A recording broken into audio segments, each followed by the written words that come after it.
Dragi, vse ne vem, kako ne vam rečem, prijatelji, pohodniki, krajani, gostje, počupan, dragi Duško in tvoje, vse ne vem, kaj tudi ne reče, lepotice,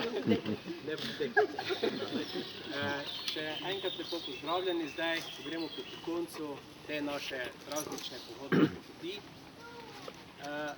Kje stojimo? Naj samo povem, da stojimo, pa sedimo na območju nekdanjega barakarskega naselja, ki je bil tudi gledališče, tam nekje leta 1921. Zakaj tu stojimo? Naj povem, da uresničujemo idejo trmasto, vztrajno, našega prepričanega, bom rekel, nepopustljivega naravovarstvenika Joška Magdiča. Jaz vas še enkrat lepo pozdravljam in člani našega turističnega društva smo veseli in ponosni. Hvaležni pa smo vam, da danes lahko tu to veselje in ponos delimo z vami. Zdaj, zakaj, boste videli pozneje, pa tudi slišali. Najprej nas bo nagovorila naša predsednica, gospa Albina Senčar, nato pa bo to našo zgodbo, ker ni temu predmet zgodba, tega našega ruskega študenta povedal naš kronist Joško Kramer. Albina, izvolite.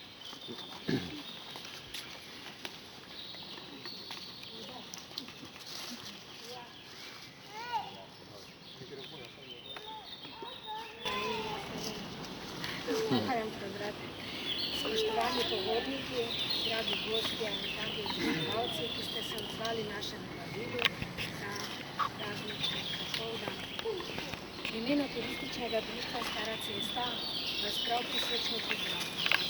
Počaščeni smo, da skupaj z nami praznujete dan državnosti tukaj, v tem prijetnem gostičku pri ruskem študentu, ki ima zelo zanimivo. Ruski študenec so namreč zgradili ruski begunci. Ko se je gradila železniška pruga Ormož-Ljutomer, gradnja je trajala med leti 1922 in 1924, začela z načrti in ostalim, pa se je že precej prej.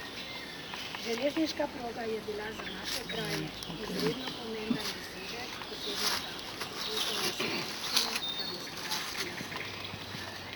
Pri gradnji celega odseka je sodelovalo 1200 delavcev, med njimi 250 ruskih beguncev, okoli 100 Bosancev, Albani, Hrvati iz Međimurja in največ Domačinov. Zakaj ruski študenec, bo mogoče bolj jasno, če povem, da so ruski begunci, pripadniki nekdanje ruske bele garde, bili v glavnem mladi izobraženi ljudje in so po koncu Prve svetovne vojne iskali zatočišče po raznih državah, ter sodelovali v glavnem pri gradnji železniških prog. Nekateri so bili z družinami, dogajalo so se v kraljevini SHS po Prvi svetovne vojne. Takrat je tu bila prometna povezava, ta cesta zgoraj, drugo pa nič. Po tej cesti so vozile konjske vprege, bolj malo jih je bilo, največ je bilo kravjih vpreg. Ljudje, če so hoteli kam dalje potovati, so šli na postajo v Ljutomer ali pa v Ormož. V Ormož peš, seveda, ne z nekšnim vozilom. In takrat, ko so prvi zaslišali to, da se bo gradila proga Ljutomer-Ormož, so ti ljudje bili zelo veseli. Saj to se je v kraj preselila ena prometna žila, ki takrat niso niti razmišljali, da bo to danes 5. evropski koridor. Vsi srečni so gledali priprave so začele malo pred 20. letom in so potekale vse do 21. leta. Priprave, kot ste prej slišali, ti inženirji pa arhitekti, pa kaj so bili, so iskali dolgo, ker ta trasa, če gledamo tako, je zelo zahtevna. Ni videti, vendar pa projektantsko je zelo zahtevna, ker ima en velik spon, pa en težki teren, ta teren pa je prav tu.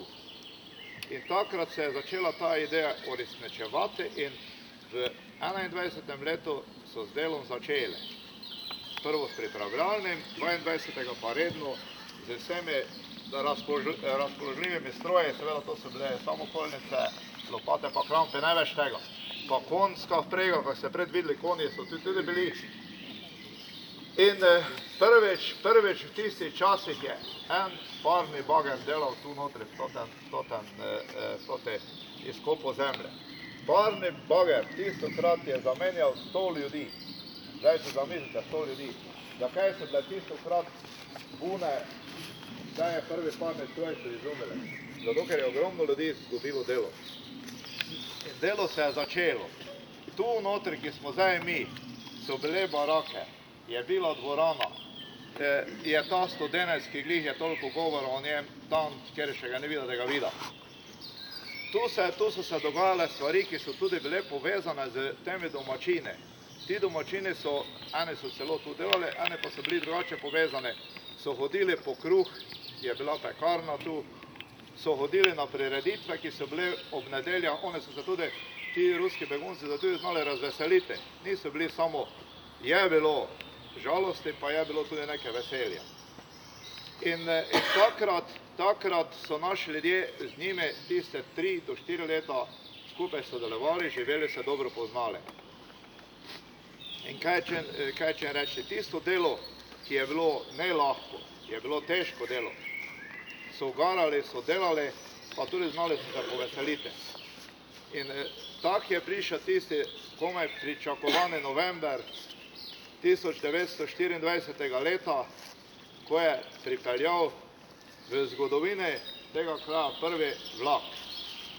Naši ljudje so šli vsi k železnici, vlak je bil okrašen, na njem je bil takratni minister jugoslovanski, ki, kakor pač smo to pozneje slišali, so nam pripovedovali, da ni hotel se, rokoval se z vsemi drugimi, samo z delavci ne.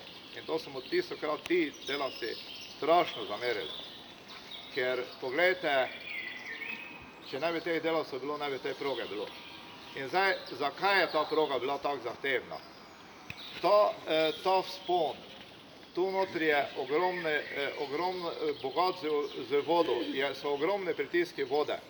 Tu so imeli prvo, to se je videlo zdaj 2001, ki so rekonstrukcijo železnice delali, so imeli prvo tire že položene, tiste konjske, da bi v tej višini proga ostala, vendar jih je voda prisilila, da so mogli dvigniti še za 7 metrov železniško progo, da so uspeli premagati vodo. In če gledate ta vzpon, tudi marsikjer tega ne ve, da je to največji vzpon, drugi največji vzpon v Evropi je to. Zakaj? Zato, ker je, če gledate višinska razlika, Ljutomer, železniška postaja, pa tu je 50 metrov. In v 4 km razdalje 50 metrov višinske razlike premagati je zelo težko za železnico. In marsikdo se je to začudil, kaj je to drugi največji vzpon v Evropi, ker so veliki vzponi samo na daljše razdalje. To je eno. Druge je voda. Tretjo pa je to bilo vse ročno delo. Razen tisti bager, ki je bil, ostalo pa vse ročno. Pa pogledajte, so ga zgradili. Zgradili so progo, ki je olajšala ljudem potovanje, olajšala prevoz tovora in takrat se je tudi bolj razvijati začela industrija. In če se zdaj še dalje povrnemo na to progo, ta proga je bila 2001 rekonstrukcija te proge. Tu so delali 2 gradbeni podjetje, ki žal danes več ni, to je ST pa Primorje, so iste probleme imeli z vodoj. In tu je tehnika bila, tu so bili stroji, tu so stebri betonski. Tu je vse bilo, pa vendar so mogli noči delati, da so ojačali z betoni, kar so največ. Študenca, katerega ste vložili prostovoljno, marljivo delo, za katerega nikoli niste zahtevali plačila. Prav tako smo se recimo pred 24 leti odločili, da bomo se borili za svojo državo, zato tudi danes praznujemo dan državnosti, kar je največji praznik države. Pred 24 leti smo pustili vse svoje probleme, vse svoje nasprotja med sabo, za sabo in smo se enotno odločili, da bomo se borili za svojo državo, da bomo lahko živeli svobodno, da ne bomo imeli vedno nekoga nad sabo. Po tisočletjih smo prišli do svoje zastave, do svojega grba in svobodne države. Ponosni smo lahko na to, kar smo dosegli, in moram reči, dosegli smo to z res marljivim in poštenim delom tudi že prej. Tako kot sedaj dokazujemo solidarnost do svojih sokrajanov, moram reči, da smo eno tako solidarnost doživeli ne dolgo tega, to je kakih 14 dni, ko je v naši vasi tudi zagorelo. Takrat se je pokazala gasilska prostovoljnost, ko so gasilci šli, ne glede na nevarnost in ogrožanje svojega življenja, glasiti požara in pomagati človeku, ki je bil v nevoli. Tudi pozneje sosedje in ostali krajani smo popoldne pustili vse svoje obveznosti in enostavno šli pomagati. Da smo pomagali, očistili tisti dan kompletno pogorišče in koliko mi je poznano, že danes dajajo novo ostrešje. To je domovina in država, za katero smo se 91. leta borili, čeprav nekdo pravi, da je bila samo 10-dnevna vojna.